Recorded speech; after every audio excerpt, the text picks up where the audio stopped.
62ാമത് school സംസ്ഥാന കലോത്സവത്തിലെ വിജയികൾക്കുള്ള price distribute ചെയ്യുന്ന trophy സെൻറ്ററിലാണ് നമ്മളിപ്പോൾ ഉള്ളത്. കേരള അറബിക് മുൻസി അസോസിയേഷൻ്റെ നേതൃത്വത്തിലാണ് ട്രോഫികൾ വളരെ കൃത്യമായി വിതരണം ചെയ്തുകൊണ്ടിരിക്കുന്നത്.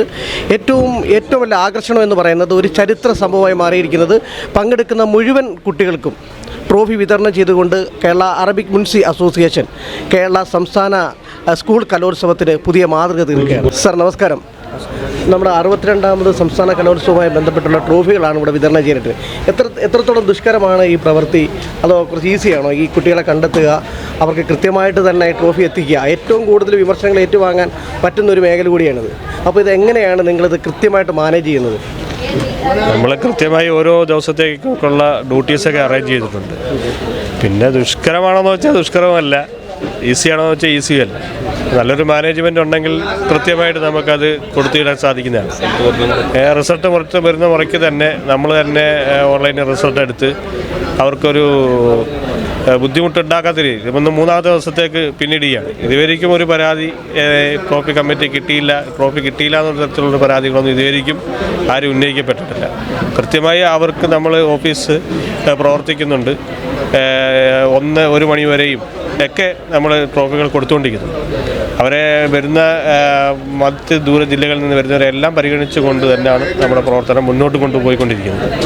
അപ്പോൾ കൃത്യമായിട്ട് ഇത് കൊടുക്കുന്നതിനകത്തൊരു സംശയം ചോദിക്കാനുള്ളത്, ഇപ്പോൾ ഒരു മത്സരത്തിൻ്റെ റിസൾട്ട് പ്രഖ്യാപിച്ചു, അത് ആ കുട്ടി വന്നില്ലെങ്കിൽ എങ്ങനെയാണ് ആ ട്രോഫി അവിടെ എത്തിക്കുകയാണോ അതോ നിങ്ങൾ അവരെ കണ്ടെത്തി അവരിലേക്ക് എത്തിക്കുകയാണോ? അതെങ്ങനെയാണ് അതിൻ്റെ ഒരു നടപടിക്രമം? കുട്ടി വന്നില്ലെങ്കിൽ കൂടി ഓരോ ജില്ലയ്ക്കും ഓരോ പ്രോഗ്രാമിന് കൺവീനർമാരുണ്ട്, എസ്കോർട്ടിംഗ് ടീച്ചേഴ്സുണ്ട്, അല്ലെങ്കിൽ ആ കുട്ടിയുമായി ബന്ധപ്പെട്ട സ്കൂളിലെ ടീച്ചേഴ്സുണ്ട്. അവരാരായാലും കുട്ടിയുടെ പാർട്ടിസിപ്പേഷൻ കാർഡുമായിട്ട് വന്നു കഴിഞ്ഞാൽ ആ കുട്ടിയെ ഐഡൻറ്റിഫൈ ചെയ്ത് അവരെ കയ്യിൽ കൊടുത്തുവിടുന്നതാണ്. ഈ സമാപന സമ്മേളനത്തിൽ എത്രത്തോളം ട്രോഫികളാണ് വിതരണം ചെയ്യുന്നത്?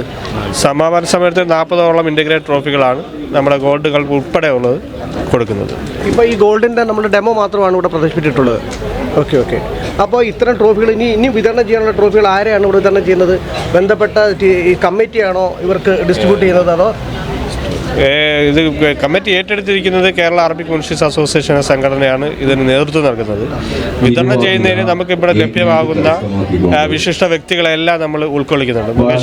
മുകേഷ് MLA വന്നിട്ടുണ്ട്, നൗഷാദ് MLA വന്നിട്ടുണ്ട്, കോവൂർ കുഞ്ഞമ്മൽ MLA വന്നിട്ടുണ്ട്, മന്ത്രിമാർ ചിഞ്ചുറാണി MLA വന്നിട്ടുണ്ട്, ബാലുഗോപാൽ സാർ വന്നിട്ടുണ്ട്. അങ്ങനെ വിദ്യാഭ്യാസ മന്ത്രിയാണ് ഉദ്ഘാടനം, ഫസ്റ്റ് ട്രോഫി കൊടുത്ത് ഉദ്ഘാടനം ചെയ്തത് വിദ്യാഭ്യാസ മന്ത്രിയാണ്. ഇങ്ങനെ നമ്മുടെ ലഭ്യമാകുന്ന വിശിഷ്ട വ്യക്തികളെല്ലാം നമ്മൾ ഉൾക്കൊള്ളിച്ചുകൊണ്ട് തന്നെയാണ് ഇത് വിതരണം നടത്തിക്കൊണ്ടിരിക്കുന്നത്. എന്താണ് ഈ ഒരു ജോലി ഏറ്റെടുക്കുമ്പോൾ ഉണ്ടായ ഒരു മനോഭാവം ഇപ്പോൾ എങ്ങനെ തോന്നുന്നു? കൊല്ലത്ത് ഈ ഒരു കലോത്സവം എത്തിച്ചേരുമ്പോൾ 62ാമത് സ്കൂൾ കലോത്സവം വളരെ ഭംഗിയായി നടത്തണമെന്ന് സംഘാടക സമിതി ആലോചിച്ചപ്പോൾ തന്നെ ട്രോഫി കമ്മിറ്റി കഴിഞ്ഞ വർഷമാണ് ട്രോഫി കമ്മിറ്റി KAMA ഏറ്റെടുക്കുന്നത്. അപ്പോൾ വളരെ വ്യത്യസ്തമായാണ് നമ്മൾ തുടങ്ങിയത്. പണ്ട് എവറോളിംഗ് ട്രോഫികൾ ഓരോ വർഷവും കൊടുക്കുന്ന ട്രോഫികൾ തിരികെ കൊണ്ടുവന്ന് ആ ട്രോഫികളാണ് കൊടുത്തുകൊണ്ടിരുന്നത്. എന്നാൽ സ്വർണ്ണക്കപ്പും വെള്ളിയും കഴിഞ്ഞാൽ ബാക്കി എല്ലാ ഓവറാൾ ട്രോഫികളും ജില്ലകൾക്കും സ്കൂളുകൾക്കുമായി നേരിട്ട് കൊടുക്കുകയാണ്. അത് പിന്നെ കൊണ്ടുവരേണ്ടതില്ല. ഈ വർഷവും പുതിയ ട്രോഫികൾ തന്നെയാണ് കൊടുക്കുന്നത്. ഇത് തിരികെ കൊണ്ടുവരേണ്ടതില്ല. പിന്നെ കുട്ടികളുടെ സന്തോഷമാണ് കലോത്സവം എന്ന് പറയുന്നത്. ഇവിടെ പങ്കെടുക്കുന്ന എല്ലാ കുട്ടികൾക്കും ട്രോഫി നൽകുന്നു എന്നുള്ളതാണ് ഇതിൻ്റെ പ്രത്യേകത. A ഗ്രേഡ് കിട്ടുന്ന കുട്ടികൾക്ക് ട്രോഫികൾ കിട്ടുമ്പോൾ B ഗ്രേഡും C ഗ്രേഡും ആയിപ്പോയവർ വളരെ സങ്കടത്തോടു കൂടി പോകുന്ന ഒരു കാഴ്ച മുൻകാലങ്ങളിൽ നാം കണ്ടതുകൊണ്ട് എല്ലാ കുട്ടികൾക്കും ട്രോഫികൾ നൽകുക എന്നുള്ള ഒരു സംരംഭം ഏറ്റെടുക്കുകയും അത് ഒഡീസിയുമായി ബന്ധപ്പെട്ടുകൊണ്ട് അവരുടെ സഹകരണത്തോടു കൂടി നമ്മൾ വളരെ കൃത്യമായി കൊടുക്കുകയും ചെയ്യുന്നു എന്നുള്ളത് വളരെ സന്തോഷകരമായി തന്നെയാണ് നോക്കിക്കാണുന്നത്. നമ്മുടെ വളരെ സന്തോഷകരമായി തോന്നുന്ന ഒരു വർത്തമാനമാണ് സാർ പറഞ്ഞിട്ടുള്ളത്. അതിൽ പങ്കെടുക്കുന്ന മുഴുവൻ കുട്ടികൾക്കുമാണോ അതോ ഗ്രേഡ് അനുസരിച്ചാണോ ഈ കലോത്സവത്തിന് നിങ്ങൾ ഈ പ്രൈസ് ഡിസ്ട്രിബ്യൂട്ട് ചെയ്യുന്നത്? കഴിഞ്ഞ വർഷം മുതലാണ്, നമ്മൾ നേരത്തെ പറഞ്ഞല്ലോ, കഴിഞ്ഞ വർഷം മുതലാണ് നമ്മൾ ട്രോഫി കമ്മിറ്റി ഏറ്റെടുത്തത്. അന്ന് മുതൽ സംഘടന എടുത്തൊരു തീരുമാനം, വിദ്യാഭ്യാസ വകുപ്പുമായി ആലോചിച്ച് എടുത്തൊരു തീരുമാനം, കലോത്സവത്തിൽ പങ്കെടുക്കുന്ന 14,000-ലധികം വരുന്ന കുട്ടികൾ ട്രോഫി എല്ലാ കുട്ടികൾക്കും കൊടുക്കുക എന്നുള്ളതാണ്. എല്ലാവർക്കും A ഗ്രേഡ് കിട്ടിക്കൊള്ളണമെന്നില്ല. അതുപോലെ തന്നെ അപ്പീലിലൂടെ വരുന്ന കുട്ടികൾ ജില്ലയിൽ നിന്ന് വരുന്ന കുട്ടികളെക്കാൾ മറികടന്നെങ്കിൽ മാത്രമാണ് അവർക്ക് A ഗ്രേഡ് ലഭ്യമാവുള്ളൂ.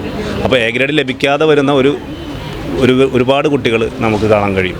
അവർക്ക് ഒരുപക്ഷെ അവരെ സ്റ്റേജിൽ A ഗ്രേഡ് പറഞ്ഞാൽ പോലും ജില്ലയിൽ നിന്ന് വരുന്ന കുട്ടിയെ മറികടക്കാതെ വരുമ്പോൾ റിസൾട്ട് വരുമ്പോൾ അവർക്ക് 0 ഗ്രേഡാവും കാണിക്കുക. ആ കുട്ടികളെ കൂടി നമ്മൾ പരിഗണിച്ചുകൊണ്ട് എല്ലാ കുട്ടികൾക്കും നമ്മൾ ട്രോഫി കൊടുക്കുകയാണ്. അപ്പം അങ്ങനെ അത് കലോത്സവത്തിൻ്റെ ചരിത്രത്തിൽ ആദ്യമായിട്ടാണ്. കഴിഞ്ഞ വർഷം മുതലാണ് തുടങ്ങിയതെങ്കിലും അത് വലിയൊരു കഴിഞ്ഞ വർഷം എത്രത്തോളം അത് പ്രായോഗികമായി എന്നറിയില്ലെങ്കിൽ പോലും ഈ വർഷം അത് വലിയ ഒരു പ്രചാരം കിട്ടിയിട്ടുണ്ട്. കലോത്സവത്തിൽ പങ്കെടുക്കുന്ന എല്ലാ കുട്ടികൾക്കും 14,000+ കുട്ടികൾ വന്നുകൊണ്ടിരിക്കണം. എല്ലാവരെയും സംതൃപ്തരാക്കി സന്തോഷത്തോടെ മടക്കി പറഞ്ഞേക്കാൻ നമുക്ക് കഴിയുന്നു.